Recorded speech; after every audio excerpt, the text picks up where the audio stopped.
Chào các bạn, hôm nay mình xin giới thiệu bài thủ Nguyễn Hồng Dương với bộ bài. Chào các bạn. Bộ bài gì anh nhỉ? Bộ bài Hero Judai. Hero đi học. Hero đi học. Hôm nay anh ấy đánh giải với thành tích là top 4. Bộ bài đây là bộ bài dung hợp, bộ bài Hero dung hợp. Đấy. Là mình chiến thắng bằng cách dung hợp chứ không phải chiến thắng bằng cách dùng Miracle như bình thường. Bộ bài dùng rất nhiều những lá bài của Judai, như là bài Sparkman. Sparkman, ok. Bubbleman. Bubbleman, con này thì hiện đại. Rất mạnh, con này khả năng bốc hai lá bài đấy là trắng tàn. Đấy, trong đây một cái trận có đoạn là mình ra lá bài này cho mình ok, lên skip đi anh. Tí nữa nhá. Đây. Woodman, con này mới là chủ bài. Chủ bài. Thật sự là chủ bài của mình. Người rừng. Ok, người tên này khả năng là search lên tay Poly. Đây, Woodman để có Ocean, Hero Ocean. Con này hai con này kết hợp với nhau để tung ra Hương trái đất. Hương trái đất. Đấy. Okay. Và con này là nước.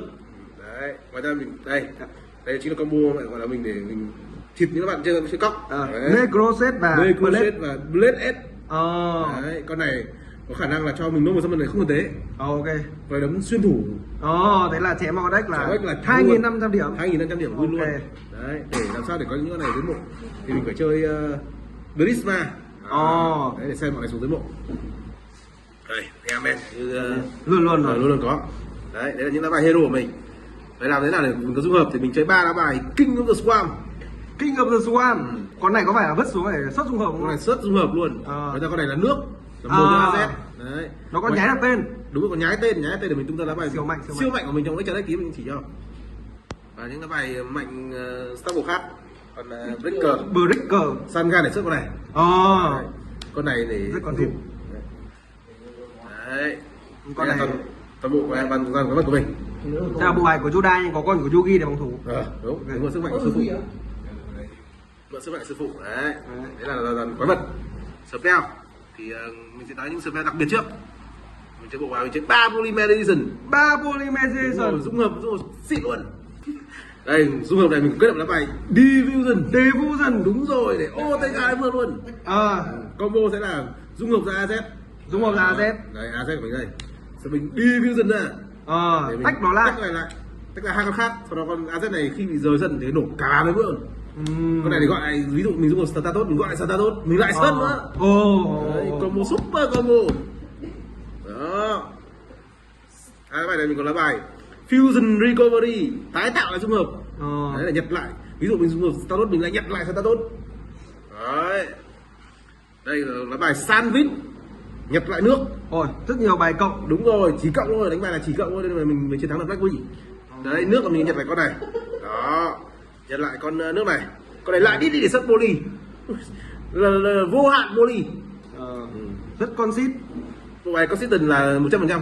100%, ok. Trận nào cũng ra AZ. Thắng không chưa biết nhưng mà trận nào cũng ra AZ. Đấy. Đây, filter fusion để chôn nguyên liệu. Ok. Econ mình chơi 2 mình mới mua được 2 con. Ok. Miracle Fusion đấy, mình chỉ chơi một lá bài thôi. Chỉ cần một thôi. Ra trên một thì mình chơi một. Thì ban nít ra ngoài thì mình mất nguyên liệu mình không cầm lại được bằng những lá bài này. Bộ bài đang là cộng tái chế rất nhiều. Đúng rồi, nên là không chơi con này nhiều là con này chỉ để dứt điểm thôi. Ngoài ra thì những lá bài cơ bản này, một sở tờ, vi, xuất bài, người hùng trở lại còn rất quan trọng. Mình cứ trở lại sở ta tốt thôi. Hoặc là tốt đấy, con này nhặt lại Bubbleman. Đúng rồi, nhặt lại Bubbleman, mình chưa làm được phát đấy bao giờ. Đấy, đây là toàn bộ spell của mình. Lý thuyết là thế, chưa làm được. Chưa làm được thôi, nhưng mà về lý thuyết là như vậy. Okay. Đấy, tiếp theo là chap. Mình sẽ giới thiệu những lá bài chap mạnh nhất của mình. Đó là con chap Interdimensional Master Transportation. Wow. Con này có hiệu ứng gì nhỉ? Con này có hiệu ứng là chỉ một con vật của mình để bán đi. Rất vớ vẩn. Bán đi AZ đúng không? Đúng rồi đấy, đó chính là combo super combo của mình. Mình hủy diệt một bài zombie có 4 con là có 2 con monarch, có 2 con rùa. Mình tung ra con này cái là nổ cả 3 level luôn. Thế còn mình vẫn giữ được AZ được đúng sao? Đúng rồi, ví dụ AZ mình đấm, đối phương đợt Prison. Mình chơi con này gọi là AZ bảo kê, vừa nổ vật đối phương. Mà mình con này tuần sau lại quay về lại nổ được tiếp phát nữa. 2 lần nổ. Lý do chơi con này nữa là luôn lên được AZ. Đúng rồi, ngoài ra con này còn bảo kê một lá bài mạnh nhất của mình. Đó chính là lá bài Ultraman. Đấy, để khả năng nhặt bài ra. Đúng rồi, ví dụ mình úp thủ cái này thì đối phương sẽ không đấm vào. Ví dụ thằng này úp về thì nó không đấm. Đấy, nhưng mà mình để úp về thế công.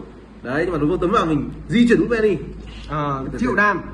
Để tuần sau quay lại sất Poly. Và sơn lại có con go và to kèn. Đúng rồi. Ví dụ hoặc là con này nữa, hoặc là Oceana. Ocean Đấy. à. Mình cũng di chuyển đi. Tôi sẽ quay lại nhật status lên. Mình chơi Hero Signal. Hero Đấy, Signal. để ví dụ mình chết Son Gan thì mình gọi status ra. À, con này là quái vật giao tranh mà chết Đúng rồi, là chết. được gọi một Đúng hero rồi. trong deck. Combo của mình là Son Gan chết, mình sớt lên tay King of the Swarm. Đấy, xong con này gọi status ra. Sớt lên một lá bài xong tính tân sau đít cái này đi. Là ngay lập tức dung hợp ra là AZ luôn. Tôi hiểu tại sao bộ bài con xít rồi, phải rất nhiều lá bài sớt trong deck. Đúng rồi. Ngoài ra có những lá bài cuối cùng những lá chơi các bạn đâu. Những cháp phá hủy mạnh. Hồi sinh status. Không chơi chắc đất sốt được. Chép đất sốt là chưa mua đâu. Rồi không cần so tay nữa làm gì, đánh thắng luôn so làm gì. Tức là mình phải công thật mạnh, chỉ thủ bằng những lá bài tốt nhất có thủ, còn đâu là hoàn toàn thiên về tấn công. Đúng rồi, mình thủ bằng go thôi, với cả combo này mạnh lắm, combo con này với cả con Woodman là mạnh lắm, là lúc đấy là mình trắng bàn luôn. Tức là cháp này cũng như là một cháp tấn công luôn, cũng đúng là cháp rồi, phòng thủ vừa luôn. tấn công và phòng thủ, đây là này cháp 2 trong 1. Mình không cần chơi những con phòng thủ như Prison các kiểu, con đấy là lá bài đã hiểu. Chủ bị động, con này là chủ động phòng ngự, chủ động tấn công, chủ động phòng ngự. đúng rồi. Đấy. Rồi thì mình xem Extra deck mình hôm nay mình chưa chuẩn bị lắm, thì mình mới chuẩn bị 5 lá bài thôi, nhưng mà dùng 5 con này là đủ thắng rồi. Đấy, 3 con AZ. Chỉ cần 5 extra deck mà bạn vào top 4. Đúng rồi, thế thôi, thế là đủ. Tức là ngoài những lá này ra thì cùng mình chơi thêm những lá hero nữa. Có thêm mấy con dung hợp của Sparkman với cả con này. Để dùng để chôn Prisma chôn. Chúng ta hôm nay chơi mà chôn xuống đối thủ cũng không hỏi. Không, mình không chơi những con này nữa, mình sắp lại lên. Ok. Thế là hôm nay là bộ bài chưa full sức mạnh mà đã vào top 4 rồi. Chủ yếu là mình để mình tung ra lá bài thôi, lá bài Shine Elemental Hero Shining Flare Wingman, chủ bài của July. Đấy. Con này là mình trong trận đánh với Hero Diva, mình tung ra con này mình win luôn. Đấy. Mình dung hợp con này ra bằng cách bình thường là người ta hay dung hợp bằng Flame Wingman với cả gì đây? Với cả Sparkman. Đấy. Nhưng mà vì mình có vô bùn nên mình có cheat S con Flame Wingman. Đấy, mình chỉ cần hai này thôi. Mình meet up cùng hai này và lên được chủ lực. Ra chủ lực này. Con này hôm nay mình tăng lên 2.400 cộng với 4.900. Đậm hết cái bước luôn. Bộ bài này mình biết có combo là người hùng AZ tế Terrafima để đúng rồi, đấy là một combo. Ngược lại. Terrafima có combo là Terrafima. Tế con này đi. Đấy, để con này tăng lên 5.000 công. Ngoài ra con này bị tế thì nổ cả bài. Đây là đợt trực tiếp 5.000 điểm. Đợt trực tiếp 5.000 điểm, nhưng mà thường mình không dùng combo đấy, tại vì mình có những lá bài rất mạnh khác là Diffusion. Tức là combo khác mạnh hơn và ổn định hơn. Đúng rồi, mình tự tách cái này ra mình đấm thêm lần nữa, đỡ phải tế. Mình đã hiểu bộ bài bạn và kiểu đấy. Rất là OTK chiến đấu rồi, hoặc thuần chiến đấu. Cảm ơn anh Nguyễn Hồng Dương vì buổi phỏng vấn với bộ bài Hero đi học hôm nay. Rất cảm ơn các bạn nhé. Nếu các bạn muốn chơi Edison thì các bạn có thể qua Hero Game Store. Một vài quảng cáo, vâng, cảm ơn. Chào bạn.